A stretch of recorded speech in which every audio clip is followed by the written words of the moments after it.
जिसे हम जीवन समझते हैं, जीवन मानते हैं, वो हमारा वास्तविक जीवन ना होकर एक छाया का जीवन है और हम उसे कितना भी पकड़ने की कोशिश करें ना पकड़ सकेंगे। अगर हम छाया को पकड़ भी लेंगे तो हमारी मुट्ठी में क्या होगा?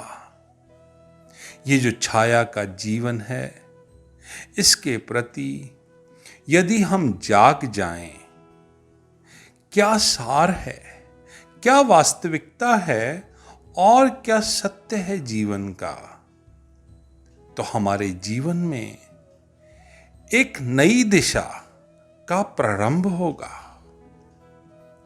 हमारा मन लगातार कुछ न कुछ रचता रहता है,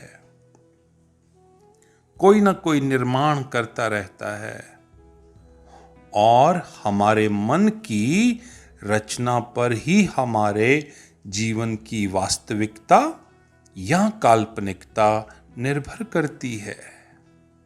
हमारा मन ही हमारा संसार है, हमारा मन ही हमारा जगत है। इस मन को जानना पहचानना जरूरी है, तो ही हम इस छाया के जीवन को समझने में समर्थ हो सकेंगे। जो हम हैं, उसके अलावा हम कुछ और होना चाहते हैं। कोई कहता है कि मैं शांत होना चाहता हूं। शांत होना चाहने की ये जो वासना है, यही अशांति का कहीं कारण तो नहीं?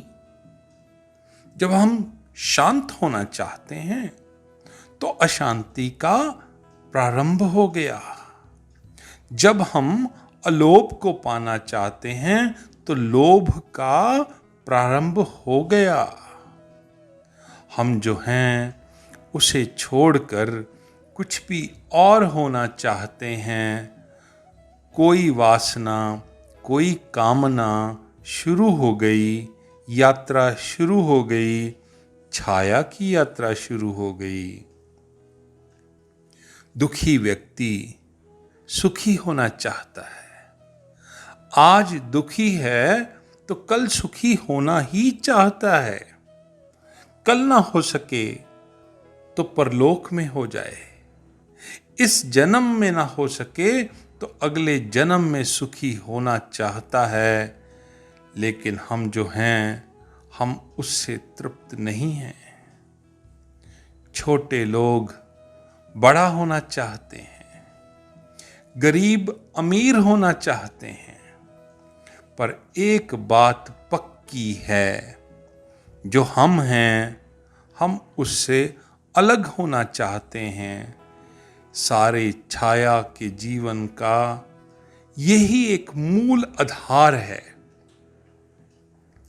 क्योंकि जैसा हम अपने को पाते हैं, जैसा हम अपने आप को अनुभव करते हैं, उसमें ना तो कोई आनंद मालूम होता है, ना कोई शांति प्रतीत होती है। लेकिन क्या हमने कभी अपने आप को ठीक से जाना है कि जो हम हैं, जो हमारा होना है, चिंता, दुख, क्या हम अपने परिपूर्ण को जान पाए हैं? हम कभी अपने आप से पूरे परिचित भी ना हो पाए और हमने निर्णय ले लिया कि जो हूं वो दुख है।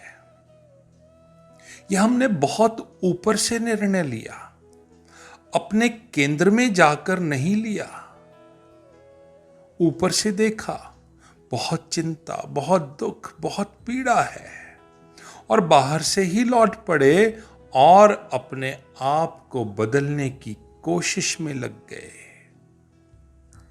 सारी वासना स्वयं को ना जानने के कारण पैदा होती है।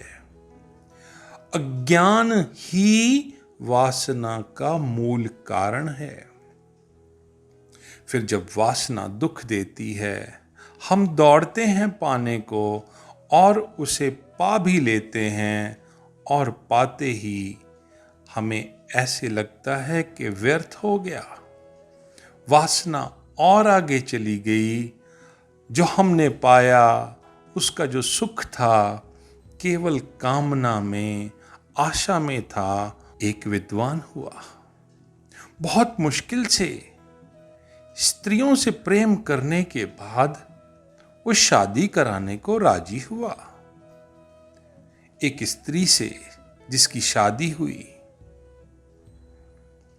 अभी शादी हुई ही थी कि वो अपनी पत्नी का हाथ पकड़कर मंदिर की सीढ़ियां उतर रहा था। अपनी पत्नी का हाथ हाथ में लिए, कल तक पागल था उसे पाने को, आज उसका हाथ उसके हाथ में था, लेकिन उसकी आंख उस पर न थी। उसकी आंख एक सड़क पर जाती हुई दूसरी स्त्री की तरफ थी। उसने अपनी पत्नी को सहारा देकर कार में बिठाया और उसने कहा, कैसा आश्चर्य है, कल तक मेरी दृष्टि तुम पर ही थी और मैं तुम्हें पाने को पागल था, और मैंने जैसे ही तुम्हें पाया, आज ही तुम्हें पाया, और आज ही मेरी दृष्टि किसी और पर लग गई, और जैसे ही तुम मुझे उपलब्ध हुई और जैसे ही मैंने तुम्हें पाया, पाते ही व्यर्थ भी हो गया। जो इस संबंध में सत्य है, हमारी और सारी उपलब्धियों के बारे में भी सत्य है। जैसे ही हम पा लेते हैं, वो व्यर्थ हो जाता है और पाने की आकांक्षा आगे बढ़ जाती है। यह होगा ही। इसलिए पाने की कामना में, आशा में, संभावना में, अपेक्षा में सुख है, आशा है कि कुछ मिल जाएगा तो सब मिल जाएगा। लेकिन जैसे ही पाया जाता है, ज्ञात होता है कि हम ठीक वैसे ही दरिद्र, वैसे ही दीनहीन हैं जैसे पाने से पहले थे।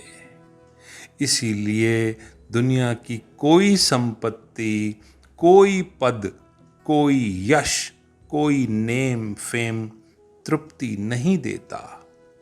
हम जैसे ही वहां पहुंच जाते हैं और पाते हैं कि व्यर्थ हो गया, तो ऐसे तृष्णा या वासना का, इच्छा का जो फैलाव है, अंत में निरंतर दौड़कर असफल होकर मनुष्य को ज्ञात होता है कि वही उसकी चिंता, वही उसका दुख, वही उसकी पीड़ा है। कोशिश करते हैं, पाते हैं और फिर पाते हैं कि कुछ ना पाया। हर बार यही असफलता, मन डूबता चला जाता है। स्वयं को ना जानने की स्थिति यदि हम जान सकें तो तृष्णा विलीन हो जाती है, क्योंकि तब जो हम होंगे वो रियल होंगे।